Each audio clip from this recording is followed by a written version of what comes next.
Balik lagi bareng gua di SDB ART AI. Hari ini gua bakal bawa lo ke salah satu spot yang dari dulu udah dikenal punya hawa beda.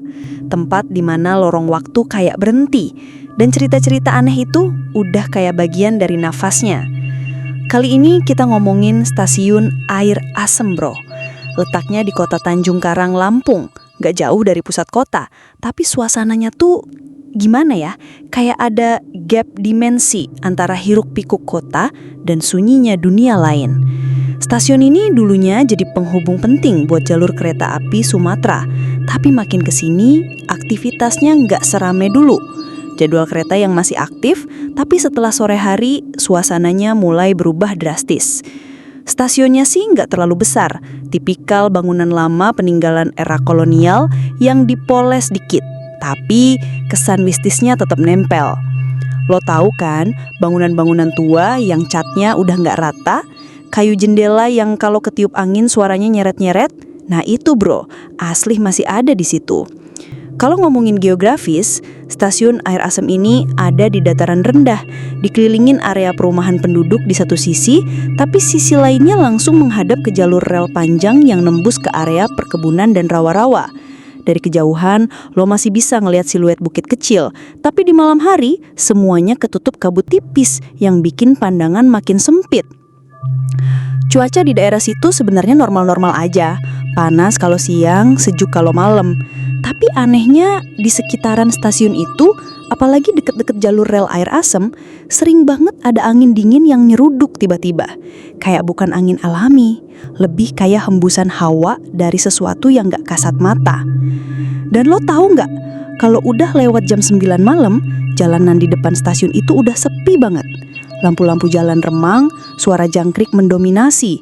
Dan rel-rel yang membentang panjang itu kayak berubah jadi lorong gelap yang gak ada ujungnya.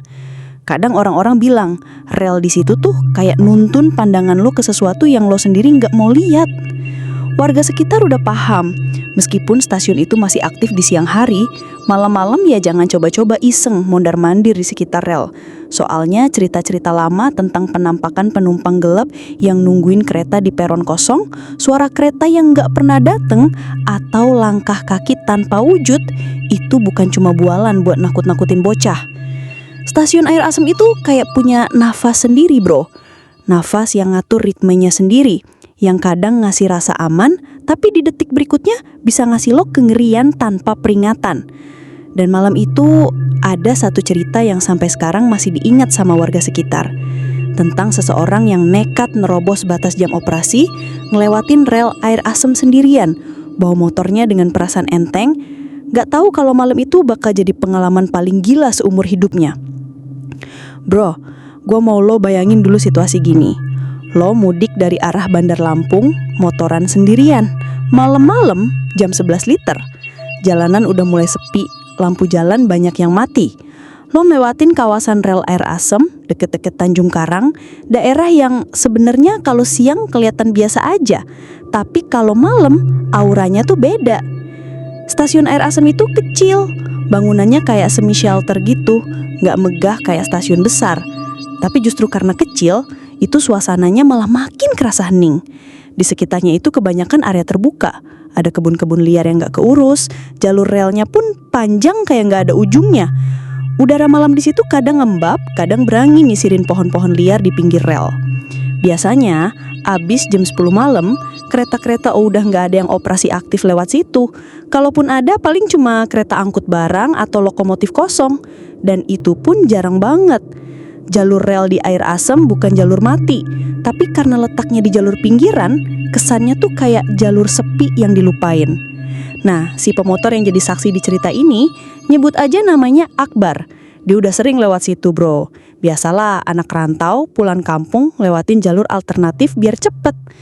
Tapi malam itu suasananya tuh bener-bener lain. Waktu Akbar ngegas motornya pelan-pelan di samping rel, dia ngerasa hawa yang bikin bulu kuduknya naik. Gak ada angin, gak ada suara kendaraan lain. Cuma suara motornya dia, sama suara langkah kakinya. Ih, langkah kaki. Awalnya dia pikir cuma halusinasi, tapi langkah kaki itu kedengeran makin deket, makin kencang. Padahal kalau dia nengok ke belakang, kosong bro, gak ada siapa-siapa. Jalan sepi, kiri kanan gelap, rel-rel yang membentang panjang kayak lorong ke alam lain. Belum sempet dia ngeh, tiba-tiba ada suara klakson kereta dari kejauhan. Tapi anehnya, gak ada lampu sorot kereta yang kelihatan. Biasanya kan dari jauh udah kelihatan tuh cahaya nyorot panjang. Ini mah enggak. Tapi suara rodanya makin deket, makin berat, makin bikin jantung kebanting. Akbar panik. Dia gaspol motornya sambil nyebut-nyebut nama Tuhan. Tapi suara langkah kaki di belakang tetap nempel. Suara kereta makin deket sampai akhirnya pas dia noleh kecepet ke arah rel, dia ngelihat sosok bayangan kayak penumpang kereta berdiri diem, badannya kaku, mukanya samar, tapi kayak lagi nunduk. Di situ Akbar udah nggak pakai mikir, dia gas sekenceng-kencengnya sampai ngerasa kayak motor dia melayang. Dia baru berani ngerem pas udah nyampe lampu jalan yang terang di dekat perempatan besar. Besoknya cerita Akbar ini nyebar di tongkrongan. Tapi yang bikin merinding, ternyata bukan cuma dia yang pernah ngalamin kejadian ganjil di rel air asam itu. Banyak pemotor lain yang cerita kalau malam-malam sering denger langkah kaki atau ngerasa ada yang ngikutin pas ngelewatin situ. Tapi anehnya bro, gak pernah ada yang bener-bener celaka atau kecelakaan parah di situ. Ya alhamdulillah sih. Jadi kayak ya udah, mereka cuma nampakin diri doang, nyapa doang, tapi tetap bikin jantung lo sampai mau copot.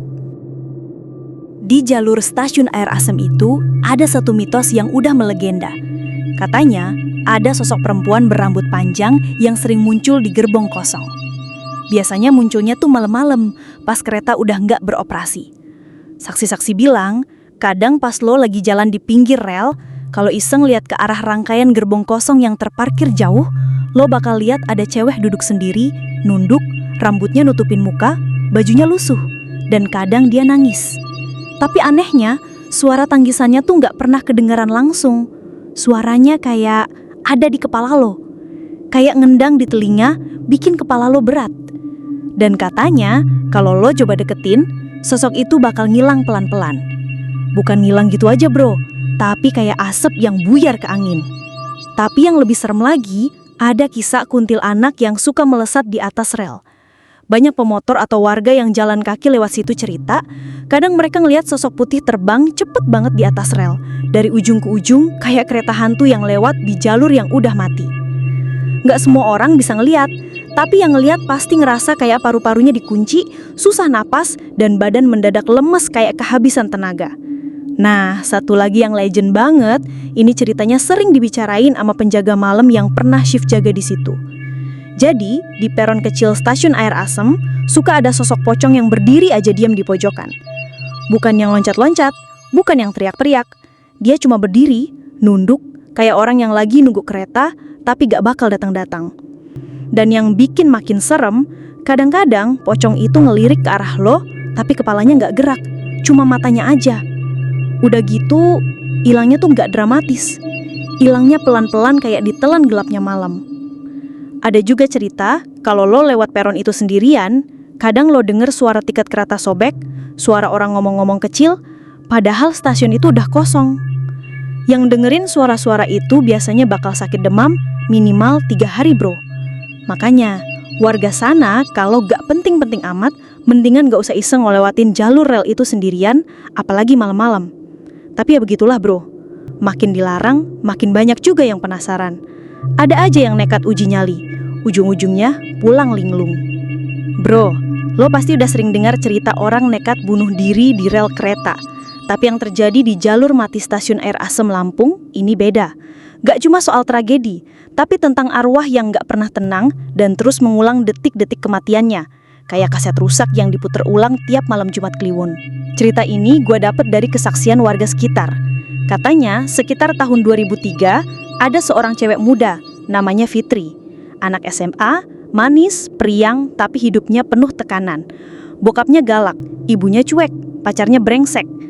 Malam itu Fitri pergi dari rumah, jalan sendirian ke arah stasiun air asam dengan niat yang udah bulat.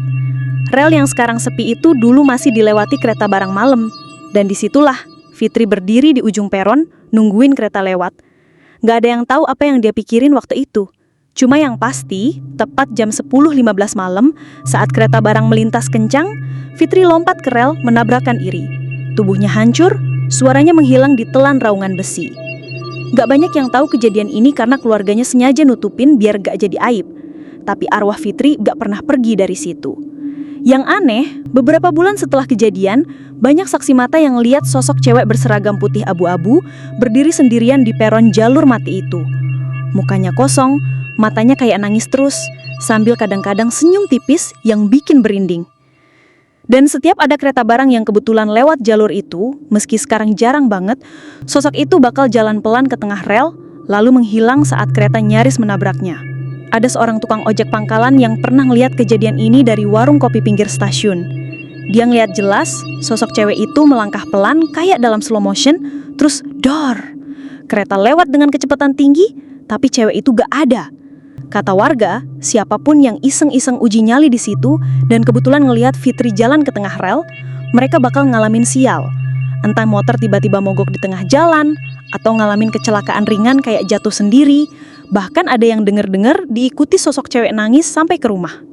Jadi bro, kalau lo denger cerita orang bunuh diri di rel kereta, jangan pernah anggap itu cuma cerita basi. Ada jiwa-jiwa yang gak pernah nemuin ketenangan dan mereka masih ada di situ, nunggu, sambil ngajakin siapa aja yang lagi apes lewat. Di balik suara raungan kereta malam, ada jeritan yang gak kedengeran. Jeritan orang-orang yang nyari perhatian, nyari pengertian, tapi malah diabaikan. Dan kadang, mereka yang memilih jalan tragis kayak gini, bukan karena mereka lemah, tapi karena mereka udah gak tahu harus ngadu ke siapa lagi. Lo bayangin, stasiun yang sekarang sepi, yang lo lewatin cuma buat jalan pintas ke warung, itu saksi bisu dari kejadian yang ngebekas sampai sekarang. Sosok cewek berseragam sekolah yang lo lihat di peron, itu bukan cuma hantu buat nakut-nakutin. Dia simbol bro, simbol dari orang-orang yang gagal nemuin pelarian dari rasa sesak dalam hidupnya. Jadi, kalau lo lagi ngerasa hidup berat, jangan simpan sendiri, cerita. Cari orang yang mau dengerin. Jangan sampai lo jadi bagian dari cerita sedih di stasiun-stasiun sunyi kayak gini. Dan buat lo yang denger cerita ini, gue cuma mau ngingetin, setiap tempat punya kisahnya masing-masing. Hargain, jangan nyari sensasi uji nyali buat pamer di medsos. Hormatin mereka yang udah jadi bagian dari sejarah gelap tempat itu. Dan jangan lupa, kegelapan itu bukan buat ditantang, tapi buat diwaspadai. Sampai ketemu di cerita horor berikutnya yang lebih ngeri, lebih dalam, dan pastinya bikin lo mikir 2 kali buat ngelewatin tempat-tempat biasa yang ternyata gak biasa. SDBARTI undur diri. Salam misteri.